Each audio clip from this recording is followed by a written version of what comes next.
Okay, part 2လေးပြပါဆိုတော့ပတ် 1 က fuck လေးနေတော့ဒီ fuck လေးတိုက်လို့ရေးလိုက်တာပါ Okay တမ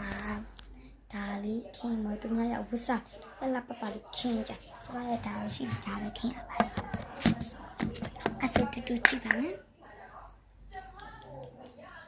ပထမဒီထဲမှာရှိရရှုပ်ပွားနေတဲ့ accessory တွေကိုရှင်းပါမယ်အဲ့လိုအပြင်အရင်ထုတ်လိုက်ရပါမယ်အကောင်လုံးဒီမှာ brush တွေရောဒီမှာဒီ brush တွေရောပဲဒီမှာဒါတွေရောဖူးချင်းလာမလို့ဒီမှာရှုပ်ကားရောဒီမှာဖင်ဝါလေးရောဖန်လေးလို့ပြော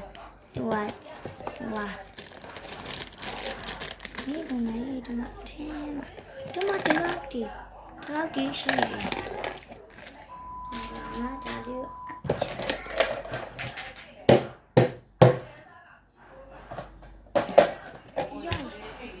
ဟုတ်ကဲ့ဘဘရေโอเคเนี่ยဟိုတစ်ခါကအပေါင်းစင်းလောက်ပြတာတက်ပလက်လေးပါနော်ဒီဗီဒီယိုတော့ရတာပါဒါလေးကိုအရင်ထည့်ဖို့အတွက်ဒီလိုထိုင်နေရလောက်ပါရမယ်ဒါလောက်ကြာမဆန်တော့လေအဲ့ဆိုပထမဆုံးညညွှန်း lipstick ဒါ eyeliner ဒါ brush တမနှက်ခမ်းနေနောက်တစ်ခုတမနောက်တစ်ခုဒီဘာတမတစ်ခု lipstick ကတော့ညာတမတစ်ခုမြတ် lipstick 1 2 3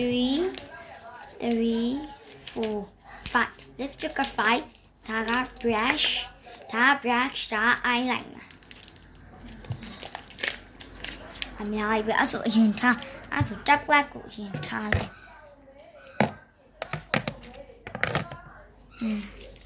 ဒီစီနေနေလေးထားမှာကွာအရင်များဝိုင်းတိတ်လေနော်ထမတော်ပါနဲ့တောင်းပန်တဲ့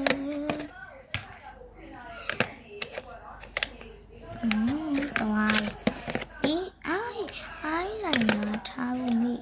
eyeliner မဆန် eyeliner ကျတော့တောင်းလေးမှထောင်ထားလိုက်တော့အဲ့လိုပဲဟာဒီဘက်ထောင်မှထောင်ပြီးရင်ဒီ lipstick လေးကိုဒီလိုမျိုးလေးပါနော် lipstick လေးကိုအပေါ်ကဒီလိုမျိုးလေးလည်းအောက်